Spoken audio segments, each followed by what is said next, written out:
Thank you so much for being on the programme tonight. Sure. You're obviously launching a public inquiry into Southport. It's just the most horrific story. I think we all feel quite scarred from it. I certainly do. I still find it very difficult to think about the reality of what happened. And there are obviously multiple failures from the state, which is also quite hard to deal with. Yes. Could this have been prevented? Yeah. I think the first thing to say at the heart of this vile act is that we've lost 3 young girls, and my heart grieves for them and their families. I can't really imagine how difficult it must be for them and all of the people who were caught up in this vile act. And of course, the fact that there are very significant concerns about the processes that led to this perpetrator being able to do what he did must make it even more difficult. And that's why the Prime Minister, Home Secretary have announced a public inquiry. We think that that is the right thing to do, given the very significant concerns that rightly have been expressed. And a public inquiry is, I think, the right mechanism to look very carefully, not just at what's happened here, but more broadly. There's a particularly worrying and emerging threat of young men, boys, who are fueling a fascination of violence by activity online. And we've got to look very carefully at what more we can do to prevent further attacks like this from happening. And I think a public inquiry will help us in doing that. Yeah, I'm keen to kind of unpick that, what you touched about there, about the kind of radicalisation of lone wolves, if you like, as well. But there were so many red flags, whether it's, the boy's family calling the police to the house, whether it's schools raising problems, whether it is the 3 prevent referrals that weren't ignored. I mean, what is going on here? That system is not fit for purpose, is it? So that system has failed in this case in a completely unacceptable way. There were multiple failures, we know, and that's why we are absolutely determined to get to the bottom of precisely what has happened and make sure that it can't happen again. This isn't just about the PREVENT programme. The PREVENT programme is a part of this, but there are other failures in other areas of public life. This vile perpetrator had a number of individual sort of touch points with different bits of the system. So opportunities were missed. I mean, one of them that I can't stop thinking about is social work. And, not just talking about this case, but if you're also talking about the girls who were abandoned and left to fall into the hands of grooming gangs, if you're talking about the young children who are abused by their parents, a lot of this seems to come down to social work. And I had to look at the statistics today. There's currently a critical lack of social workers. 19% of jobs are unfilled, the second highest level on record. I mean, do you need to pay social workers more and sort that out? Well, let's see where we get to with the public inquiry. But you're right, there are very significant pressures on public services, in part because there has been very considerable underfunding of public services over a number of years. But we need to look carefully at the different areas of failure in this particular case and in others, and ensure that we have got appropriate levels of resource, both in terms of the PREVENT programme, but in terms of the wider social service network that sits around it. Some people feel pretty angry. They feel that there's been a cover-up, rightly or wrongly. They think, look at all of these failures of the state, and everyone's trying to cover their backs effectively. And the question I guess I want to ask you in your role is why this wasn't immediately designated as terrorism. You had an academic study of Al-Qaeda, he had homemade ricin, he was referred to the PREVENT programme 3 times, he killed 3 little girls at a Taylor Swift dance class. Why wasn't it immediately designated as terrorism? Well, I completely understand why people are angry. The Home Secretary and I are furious that this has been able to happen. But the worst of all worlds would have been if this vile perpetrator had not been brought to justice. And as government ministers, we have to be incredibly careful about what we say and what we do, because there is a risk. That's a separate argument. Designating something as terrorism is a separate argument, isn't it? I mean, there's precedent for doing that with Joe Cox, for example. Well, firstly, these are operational judgments for the police and then for the CPS.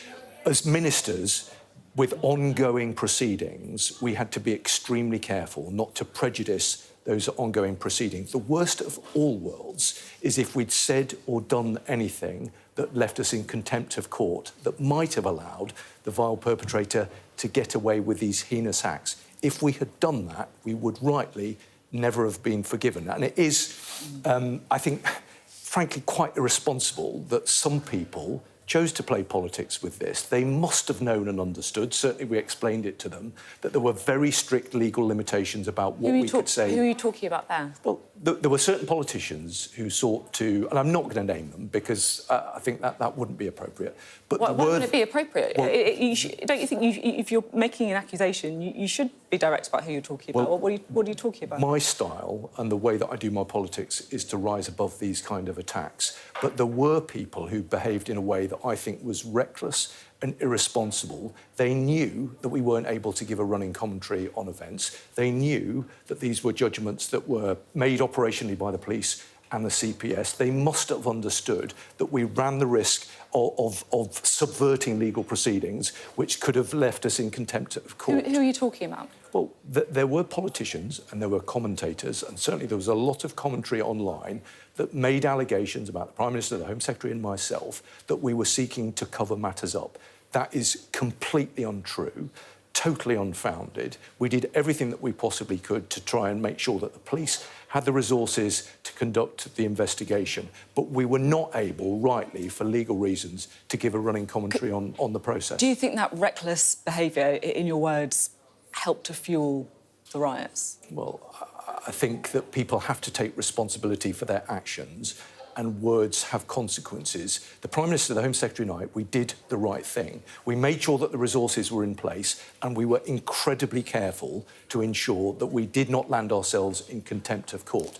Now, I think it is right also to say, and Jonathan Hall has made some very acute observations, I think, about whether we need other mechanisms that in circumstances such as this, more information can be made available to the public. And we do need to look at that. This is the genuine thing, right? Because we have a situation where something horrific has happened and people want to know about what has happened, understandably, because it's so awful.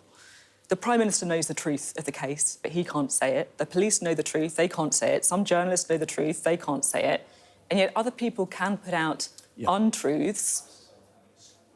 I mean, this is. It feels like a madness. Do we not need to look at how to get correct information out there?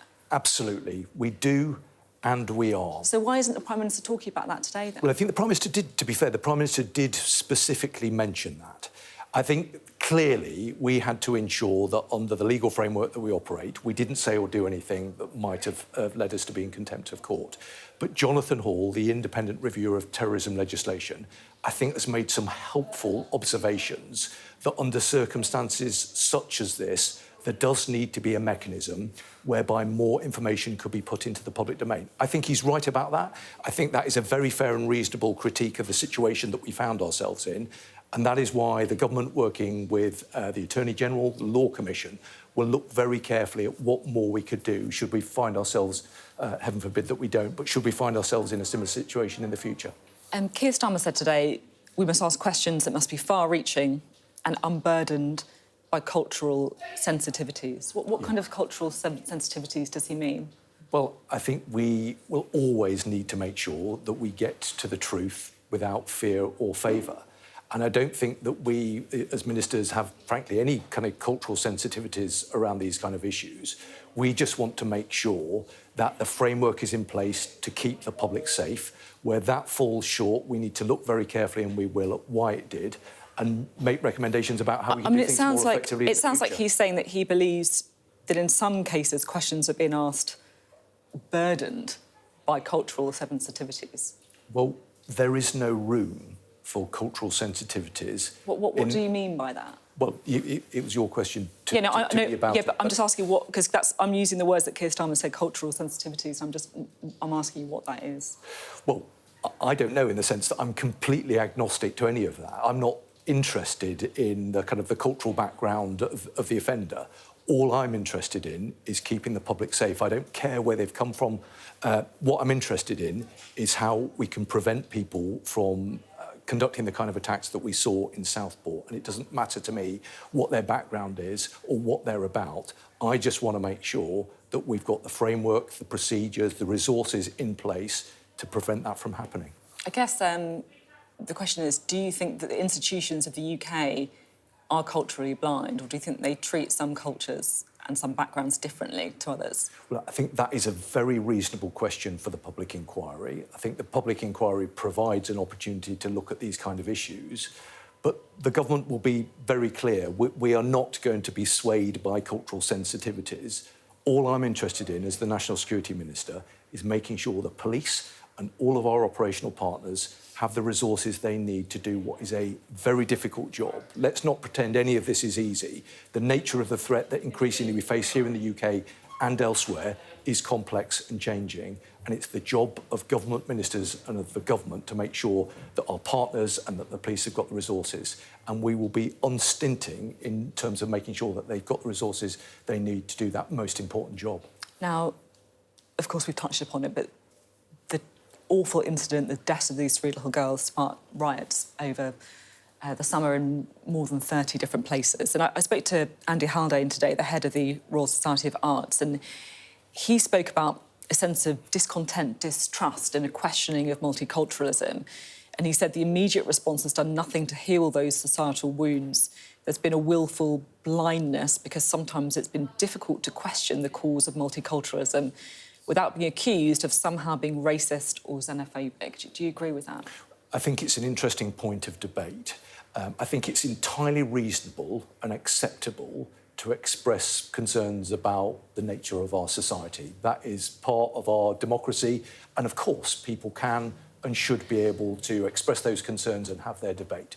It is completely unacceptable to start throwing bricks at the police, and nobody can offer any kind of excuse for the kind of vile, criminal public disorder we saw in the aftermath of this terrible incident in Southport. So, yes, let's have an important, critical debate about the nature of our society. Let's think about what we can do to invest in communities and ensure that multiculturalism, or however you want to define it, works in the best interests of our country. Let's have that debate, but let's not go around throwing rocks and stones at police. That is completely unacceptable.